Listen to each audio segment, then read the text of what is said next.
All right, welcome back to another Zero Downtime podcast. How you doing today, Logan? Doing well, John. Thank you. All right. Well, I think we got a pretty good show today. On today's show, we're going to talk about Amazon and its AI and how it deleted some of the AWS. And we're going to talk about NVIDIA re-entering the consumer market, and it's not what you think. Zelda turns 40. CISA gives federal agencies 3 days to patch an actively exploited Dell bug. And some password manager hacks that I thought everybody kind of understood, but I guess they didn't. And we're going to talk about a little story about the time a satellite got hacked. All right. For the meme of the day, we're going to do something a little bit different. Now, there's this TV show called Silicon Valley. It was prevalent, I don't know, 6 years ago or something. It's about this kid, Richard, who created a compression algorithm called Middle Out, and he ran a company called Pied Piper.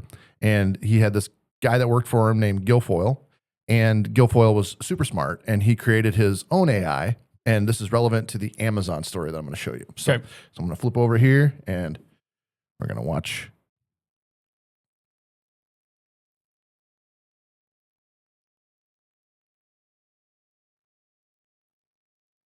Using Guilfoyle deleted the whole thing a few minutes ago. What?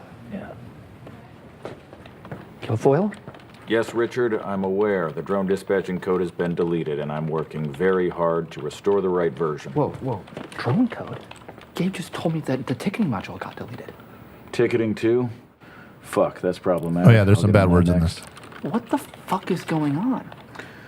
Based on the amount of work left to do and the number of hours left before the festival, I decided to task Son of Anton to use machine learning to debug some of our code. What? Guilfoyle, are you fucking kidding me? You gave your AI permission to overwrite code in the internal file system? Or are you gonna tell me about this? No. I thought that was the company policy these days. Okay, well, your AI just failed epically. That's unclear. It's possible that Son of Anton decided that the most efficient way to get rid of all the bugs was to get rid of all the software, which is technically and statistically correct. But artificial neural nets are sort of a black box, so we'll never know for sure. Hey, Richard, did you order meat? Like a bunch of meat? Like 4,000 pounds of meat? Interesting. I put Son of Anton on finding us cheap hamburgers for lunch. It looks like the reward function was a little underspecified. Okay, from now on, Son of Anton is banned. Just write code like a normal human fucking being, please. Hey, Guilfoyle, so I've been thinking about your AI and its many deficits. I think Son of Anton's issue might be how it's handling reward uncertainty. Your issue may be insecurity masked by false bravado and unisex cologne. Fuck off. It's not unisex. So yeah, that was our meme of the day. Jeez. It's relevant when we get to the Amazon part of the show. It's just relevant on how life is right now. That's hilarious. And how long ago was that show? Like, I think that the YouTube clip was 6 years ago. That's nuts. So yeah. All right. So how was your week last week? It was good. We wrapped up. I coached the 6th grade boys travel basketball team, and they won their last tournament. Awesome. So that was fun. That's always good to win one in the end. Yes. Yeah. I got pulled over yesterday. What? I wasn't wearing my seatbelt. Fully deserved. Was not wearing my seatbelt. Now, I have a few thoughts on this. One, I was going 35 in the 35, going the speed limit. Okay. And I saw that he saw me, went to turn around. He was going to turn left anyways, but he flipped a Yui. And I'll bet he had to do 70 to catch up to me. Did you ask him how fast he was going? I didn't. I got a warning, so I played it safe. Okay. But it got me thinking. You know, we require people to wear seatbelts in their cars, but we never actually inspect seatbelts. My car is a 1992 Jeep Cherokee, and the seatbelt has never been inspected, right? So how do we even know they're going to work? Did you ever think of just putting your seatbelt on why he was flipping around? Oh, of course, but I was like, he was in the turn lane and I was going the other way. There was no way he wasn't gonna not pull me over and tell me, I saw you put that seatbelt on. And from experience, I've found that if you try to correct whatever you're doing, you're going to get a ticket, right? It's one of those things. I saw it. You knew what you did wrong, whatever. So I got a ticket. I didn't get a ticket. I got a warning. So And you were in town and got a warning? yeah, That's impressive. yeah. No, I was out by Asher. Okay. Yeah, I bet it looked really cool. Him pulling over a '92 Jeep Cherokee. Maybe he just wanted to inspect how awesome of a Jeep you have. So I have a thing for backpacks. Yes, you do. I have yet to find a decent backpack. So I sent you a deal the other day, Ooh, is the coolest deal ever. and it's a suitcase that you check on an airplane that gives you two 24-inch monitors, a computer, and like all the accessories, keyboard, mouse, everything. It pretty much took up one half of the suitcase. Right. It would give you the other half to use. For the clothes or whatever else you want to check. So it's a checked bag, which I don't like. But that all of a sudden, of course, made tons of backpack ads all over my Facebook. The amount of portable monitors I've been getting, I have a couple cool ones to send you I'd never seen before since you sent me that. So I had an idea for a company. And if somebody out there wants to do this, I'm okay with it. You should make it. So there are companies that make you be able to customize backpacks, but unfortunately, like it's not customized enough. So you should get to pick your size, a shell, and it's completely empty. So you say it's a 60-liter bag, right? Yep. And then you could put the front pocket on. Which would be ginormous. That's small enough to fit under the seat in front of you. Those are okay to take on as a carry-on on an airplane. Okay. That's the goal here, is to stuff as much space as you can into a 60-liter bag. So I've saw 60-liter bags that have vacuum pumps. Yep. So like you put it on and then it shrinks your clothes down so you can fit more in the bag. Yep. But I want like a spot where I could put my portable battery, and I carry, usually when I travel, I carry 2 laptops and I carry like just an enormous amount of electronics, and I'd love to be able to have pockets for each of them. And that's why there needs to be a company that gives you a blank bag and lets you just customize it. I mean, it's a neat idea. Yeah. I'm sure it'd be really expensive. I'm not- But if you got exactly what you're looking for, Yeah. I knew you would spend the money to get it. You can literally, put like the super strong zippers on it. So it's like one of those things where it's not going to fail, Yeah. right? Because it's going to last have- you forever. You put so much in your backpack Yeah. that yours tend to fail on Yeah, you. they fail. And one failed in the airport. That was awful. I couldn't zip it anymore. The zipper was, anyways. So that's my take on backpacks. All right, OpenClaw. So I spent a little time this weekend with OpenClaw, and I gave it a project to work on. Okay. I think it's got a long ways to go. Okay. I had to keep coaxing it. So I'm like, go out there. I gave you the server. I shared your SSH key with it. Build me an email server that looks like live.com. And so it installed all of the stuff for the mail server. It did a test mail, but then it really started to fail when it started to build the web. So the interface portion of it. Yeah, the interface portion. It like created a deal where you could log in, but then you couldn't do anything. So anyways, I don't know. And then I have it do some scheduled daily tasks. Yeah. Go out to Des Moines and find real estate for sale, look at the sheriff's sales, that kind of thing. And it'll just randomly fail. And with like, it'll go and do the same thing every day, but then all of a sudden just start failing. Well, that's disappointing. Yeah. But I think maybe if you spent a lot of time to really massage what you're doing, I think maybe it would do it. I kind of did it more of as an experiment. I haven't really found a purpose for it yet. Yeah. So I wanted to do the email thing anyways.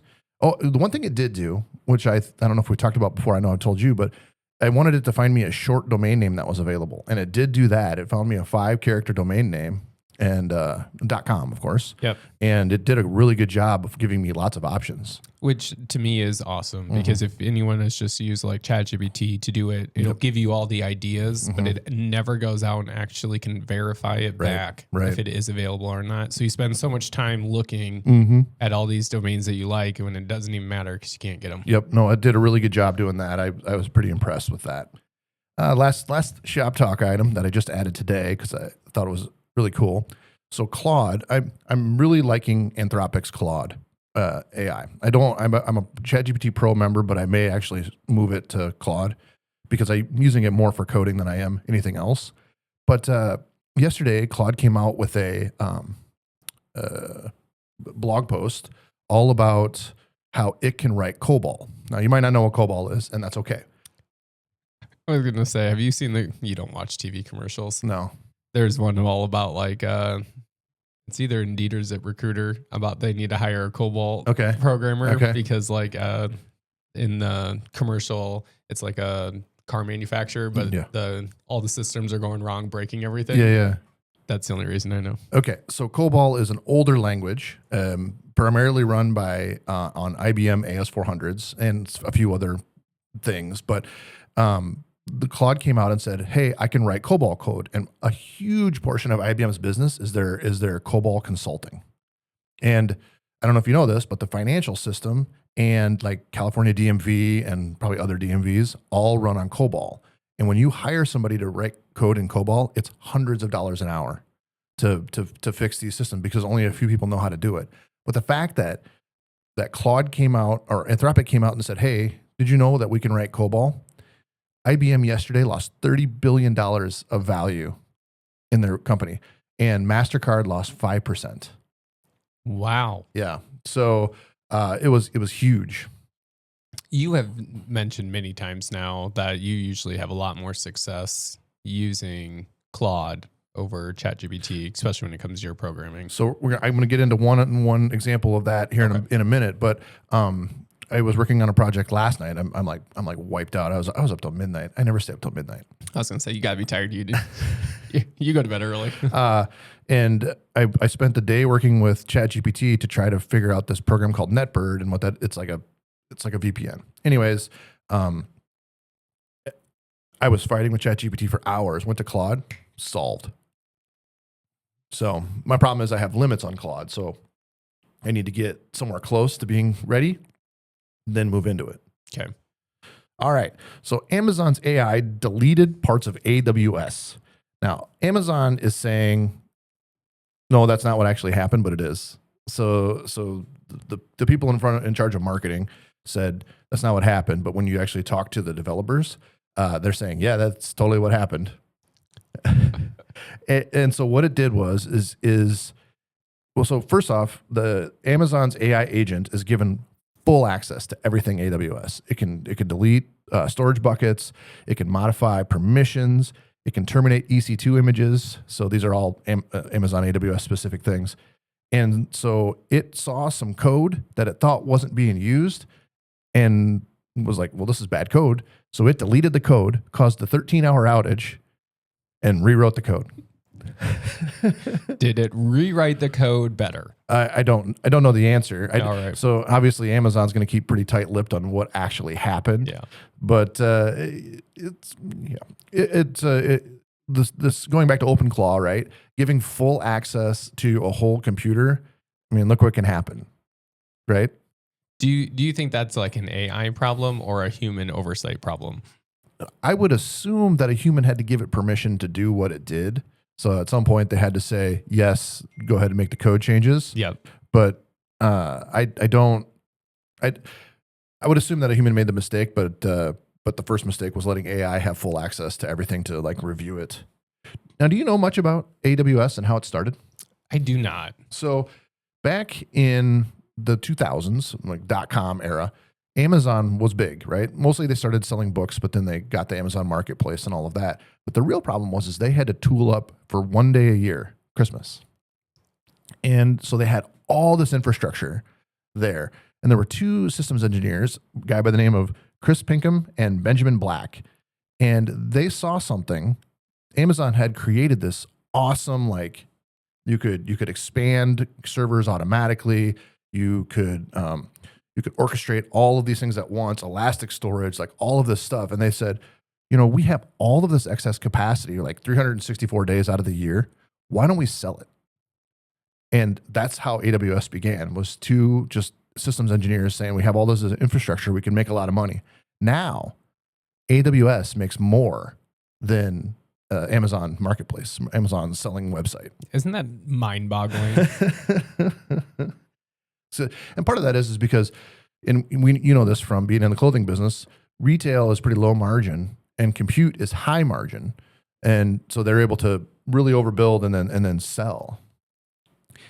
So Amazon also used what they already had. They had data center contracts, power contracts, hardware volume discounts, operational expertise. They had many people that knew how to run this stuff, and they could offer cheaper compute, than you could to buy a server back in the day. I know this goes against what I told you last week. But I know it. I was Amazon like, AWS, Amazon AWS price has gone through the roof. Okay. But it really truly was how the cloud era began. So Christmas built AWS and AWS built modern computing.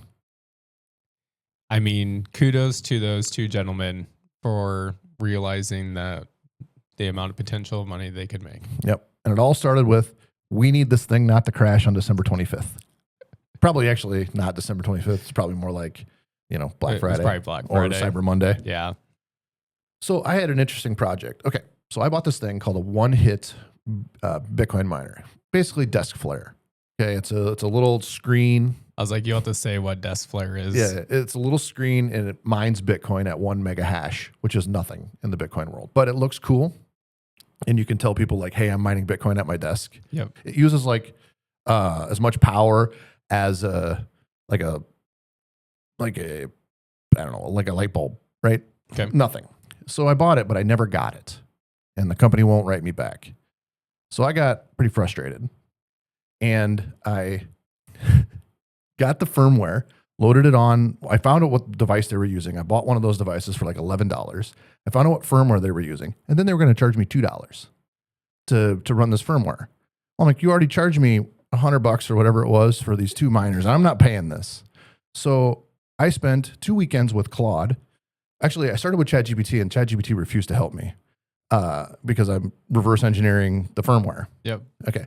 So I went and worked with Claude and the software called Ghidra. The NSA wrote this software called Ghidra, and it helps you reverse engineer code. So with Claude and geez, my phone's ringing. It's what You're good. with Claude and Ghidra, I was able to reverse engineer the code and skip over the part that made me activate. Wow. Yeah. So I didn't have to pay the $2. Do you think that's a thing that people will be able to do in other ones? Probably. I mean, the skipping over activation is like a normal thing that happens, right? Yeah. So, yeah. So it's working. It's working. I've flashed it on like 4 different things. And yeah. So when you say the company never sent it to you, like you paid them and they didn't give you? Yeah. I don't see John stopping there. I mean, obviously you just went and built your own. Well, I took their code, put it on mine, skipped over the activation, and now I'm selling them for cheaper. All right. What if I told you Apple's biggest competitive advantage in the last 4 years just got busted open? So, and it wasn't by Intel, it wasn't by AMD, it wasn't by Qualcomm, it was by NVIDIA. So NVIDIA makes GPUs, right? And make GPUs for the data center. So what's a GPU? Graphical, basically makes the graphics on your computer, but they're really good at math, and they can basically that's how AI runs is with GPUs. Okay. So what they did is they're coming back to the consumer market, and they're going to integrate their GPU into the CPU, and they're going to work with ARM, which is the same thing Apple uses. So your Apple computer has really good battery life. Like you could probably run all day, but if you second you switch to a Windows machine, a Lenovo, whatever, that's no longer the case, right? I can only run like 4 hours before I have to charge. But by taking NVIDIA's GPU processing along with their AI capability, you'll be able to run a regular like Lenovo or any Dell, whatever, for an entire day because of what NVIDIA is coming out with. Why? Do you think they just found or saw the potential to be able to enter the market back? Yeah, well, they see a need, right? Yeah. And Microsoft is desperate for it.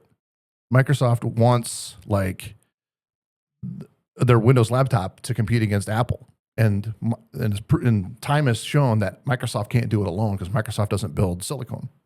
Okay. Really. I mean, they do, but they don't. Yep. So with a vendor like NVIDIA, who has years and years and years of experience, they're able to actually get in the market and compete.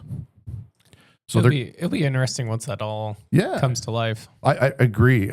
So the one thing that, when it comes to Linux and like Google Chrome, I can't run Chrome in ARM yet, even though they have it, because they have it for their Chromebooks. Okay. What this also will do is make the laptops cheaper. So they're NVIDIA is working with MediaTek, which is a CPU company that licenses the technology from ARM. And so they're working with MediaTek. So that's how they're going to get the ARM CPUs and the Dells and Lenovos. They're also working with Intel to integrate their GPU into the CPU, which will actually help save power. They'll still be power hungry like they are now, but not as bad. Okay. I didn't know this. The size of the laptop market is about 150 million laptops a year. That's crazy. Yeah. Yeah. So it's not something small that NVIDIA is going to be able to do. No, it's not. Well, and I think what's crazy is, I mean, they're always wanting you to upgrade your laptop. So it's interesting when you keep coming out with new great technology. Obviously, you're going to want that technology and they're going to make it last longer, like the battery life and everything. Yeah. But I still feel like there'll be some flaw that they'll want you to keep upgrading. Oh, of course. Of course. Oh, there'll be a new feature that comes out that you'll want. So you're not a gamer. I am not. So when I was growing up, we had a Nintendo NES, and I didn't play it much, mostly because there was really no save game states, right? So you play Mario. The only way to play Mario is to play it all the way through. You can't save your spot. You have to start back over again. Zelda was one of the games that changed that. It did a couple of things. One, there were tasks to do, but you had this world where you could just walk around and do whatever you want. So you could choose to complete a task or not complete a task, but it also had a battery, so you could save the game, right? Mm-hmm. Zelda really changed the way people game. And the fact that it's 40 makes me feel really old. Just a few years older. But you know, a lot of games like Mortal Kombat, Mario, all of that, they had this thing where you had to complete these tasks in this order, otherwise, you know, you won't win the game. Yep. And Zelda, you could technically skip certain tasks if you wanted to. For not being a gamer, Zelda was the game that I loved the most. Now, I'll admit, once N64 came out, I never played Zelda again. I haven't played Zelda since. Okay. I hear that it's still really cool. It's really awesome, and it's still like a game changer. But I don't know. I just think it's cool that Zelda's 40 and the legend lives on. Most sequels of games are stupid. True. Just like movies. But you know, the original Zelda was cool, and then the next one was like A Link to the Past. So the original Zelda was like a overhead view of your character. Zelda Link to the Past was more like a side scroller. Okay. So I didn't like that one as much, but yeah. Anyways, Zelda's 40. Happy birthday. Happy birthday, Zelda. So the other day, CISA, which is the Cyber and Infrastructure Security Agency, government agency, went out and said you have to patch all of your Dell servers in the next 3 days. And that any agency that works for the government or any government agency has to patch these servers, and it's due to a password that was hard coded into the code. We are in 2026, and there's still passwords hard coded into the code. And it affects basically Dell recovery point. So it's a way that you can make snapshots of your virtual machines. So when you boot a server up, generally you're not booting a server on metal anymore. You're booting a server inside of a server. Okay. And Dell recovery point is kind of a way to make snapshots and do that kind of thing. And which is a big deal because if an attacker could get in, they could potentially delete your snapshots before like owning the server, ransomwaring the server, right? Yep. So I don't know. It's a severity score 10 out of 10. I mean, it sounds like a thing you may want to fix. Yeah. Yeah. And it mostly was affected in VMware environments. I mean, VMware is like when you talk about virtualization, commercial virtualization, VMware is where it's at. We at AMP don't use VMware. We'll help people move off of VMware, but we don't actually do much with VMware. It's not actually the first time that the government has come out and said, you have to patch this in 3 days. In fact, it's becoming more and more a thing. So Beyond Trust, which is like a remote access, get into somebody else's computer and help them, like a sub help desk type software. Okay. They had one just recently, and if you can get into somebody's computer and make changes, that's probably a big problem. I mean, I guess kudos to whoever is monitoring to figure out that these things all keep happening. Did you know that 84% of Americans don't use a unique password for every account? That does not surprise me at all. And that's a whole thing. Like, you should be using a different password for every single website. We've preached about this on the show. Like, use LastPass, use one of these password managers, and they have one password to log into your password manager, and then every website has a different password. So the only password you really need to know is the password to get into your password manager. Correct. You shouldn't know every single password that you have to be able to type into every single website. Never. And the thing is even like LastPass, if they're offline and you've logged into that before on your device, it's going to be saved on the device. Mm-hmm. So you don't have to worry that well, what happens if LastPass goes out of business? LastPass offers a way to export all your passwords. So, and I'm sure that Bitwarden has a way to import LastPass password exports. I'm sure. So the vulnerability, which I would say really isn't a vulnerability, kind of goes back to what we talked about a few episodes ago with Notepad++ and how their server was hacked. So this happened. So one of these attacks actually happened to LastPass a little while ago. One of the programmers that worked for LastPass, I'm doing this off the top of my head, one of the programmers that worked for LastPass, they had a vulnerability in a Plex server that was at their house. The attacker got in, he had a VPN back to the office, and they were able to steal the encrypted containers that contain everyone's passwords.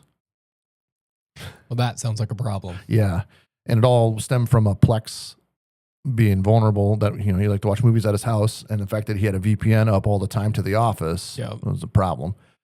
And so that's basically the hack, is these containers full of passwords are in the cloud. And if the server the infrastructure that these passwords are held on are vulnerable, people can take these encrypted containers and download them, and then they can spend years trying to crack the passwords, right? Yeah. Only cracking that one single password. So that's and 2FA doesn't fix this. None of it fixes it. I mean, that's just scary that obviously the vulnerabilities are still there. Right. So like I said, it's not really a vulnerability. I mean, it's a password manager acting like a password manager, but you're trusting that the server, that the software vendor is going to have their server locked down enough that they're not going to get access to the container with your passwords in it. There is a large trust factor there. The other thing too is even when you get the containers, there's still some metadata. So metadata would be like in the telephone business, metadata is like me calling you. That's not really private, right? My phone number calling your phone number, that's a metadata of the call. So there is some amount of unencrypted data in these encrypted containers that contain a little bit of information. Like, I think LastPass, one of the things is the domain name was unencrypted, but then the password and username were encrypted. Okay. So they could see where you had accounts. Yep. But they'd have to work harder to get at your password. Yeah. All right. One last thing I got is there was a time a satellite got hacked. Back in the late 90s, there was a US and German satellite called ROSAT, and it got hacked. And the attackers they did, but they didn't damage it. They didn't write malicious code. They didn't really do anything except they turned the solar panels just slightly, which caused it to not charge and kill the batteries. Would that essentially just cause that thing to shut down then? Well, it caused it to shut down, which usually isn't a big deal. There's probably backup batteries and all that other stuff. But they turned it, and so the batteries wouldn't charge, and space is cold. Probably not good for batteries. And so they roasted a satellite by just adjusting the panels. And they did it from a ground terminal. So they didn't point a satellite into space and then get access to that satellite and then turn it like you'd see in the movies. They got into some guy who could control the satellite's computer and then adjusted it and killed it. Nobody got charged. Because they never figured out They never caught who it was. That's interesting. Yeah. And satellites have always been like an interesting thing to me. There's one in particular that I've been trying to, and I'm not very good at them, right? I'm not good at doing satellite stuff, but there's one in particular that I've been trying to connect to off and on randomly. It's the Blockstream satellite.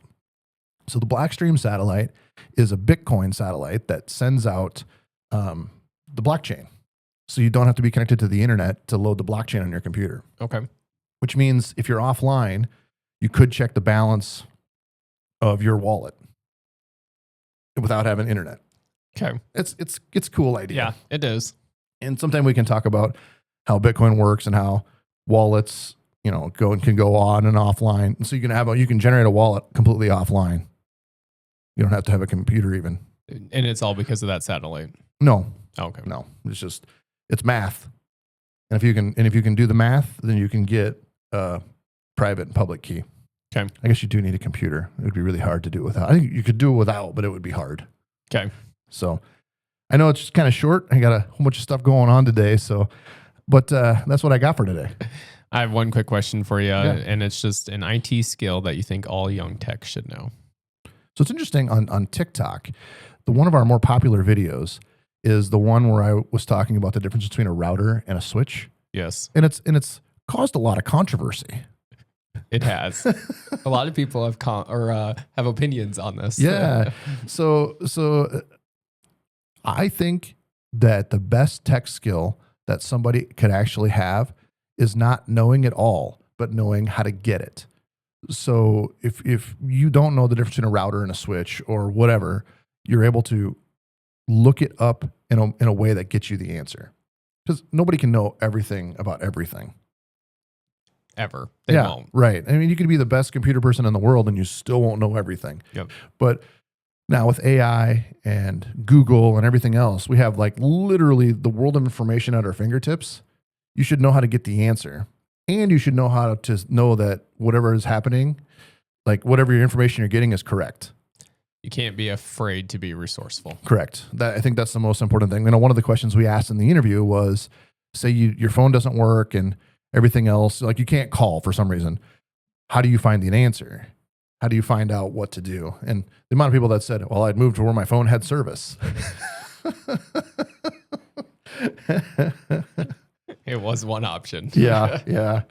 So I guess my short answer is know how to be resourceful and get the correct answer. And not everybody's going to know everything. And while it's hard to be nice as a tech, being nice is one of the helpful things too. Kindness goes a long way. There was a story one time of a computer guy who had to drive 4 hours to push a power button. The people at that office assured him that they had pushed the power button. And he used that as a reason to explain why techs have bad attitudes.